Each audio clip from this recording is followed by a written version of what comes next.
Welcome to the Cybertruck delivery event. Once every 5 to 10 years, something really special comes along that people said was impossible, that experts said was impossible. And finally, the future will look like the future. And so what we have here is something that is a better truck than a truck, while also being a better sports car than a sports car. First of all, how tough is this truck? We actually had to come up with a special, ultra-strong, Tesla-designed steel alloy. So this alloy metal did not exist before. We needed something that you could actually manufacture, but basically no corrosion, that didn't need paint, but you can still make it in volume. Part of the reason that it has this angular shape is you can't actually stamp these body panels. The body panels would break the stamping machine. Because of the steel exoskeleton, it actually has more torsional rigidity than a sports car. It has more torsional stiffness than a McLaren P1. Now, you may remember an incident 4 years ago. Franz, maybe we should try it again.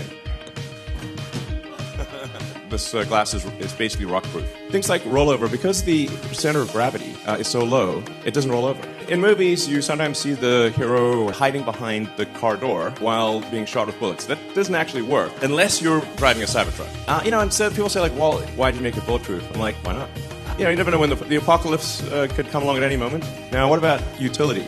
How does it work as a real everyday truck? Well, here we have the future towing the future. Basically, if you can fit any cargo in the bed, you can basically move it around. So it's got over a ton of payload capability, but you can really put more than that in it. You can tow over 11,000 pounds, and it's got a super tough composite bed, no liner needed. The bed is 6 foot long, 4 foot wide, and you can fit 4x8 pieces of plywood in with the back down. There's something in the truck world called a truck pull, the key test of how much power does your truck actually have. So you have to pull this 40,000 pound sled. The guy who runs the truck pull said, "That's no way." Well, let's try it.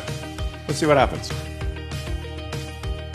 This is insane capability. It's basically an incredibly useful truck. It's not just some grandstanding showpiece like me. It's actually very useful. Now, what about performance? This is insane off-road capability. It has an adaptive air suspension, so no matter what the load is, it can set the ride height, low, high, anything. It'll automatically adjust the damping according to how much load it's carrying and the road conditions. It has a 17-inch ground clearance. It has steer-by-wire, which is how modern jets are designed. It dynamically adjusts how much the wheels turn according to what your speed is. And it has a turning circle less than a Model S. There's a lot of advanced details under the skin.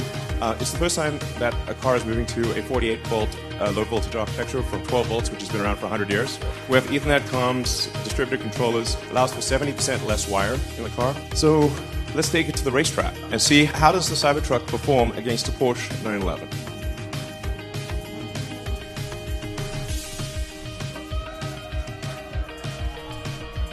It can tow a Porsche 911 across a quarter mile faster than the Porsche 911 can go by itself. I should say tougher than bullets. Tow pretty much anything, faster than a 911 while towing a 911. And deliveries begin now. Thank you. These are the actual owners. We're handing over production Cybertrucks to their actual owners. Thank you for buying Cybertruck.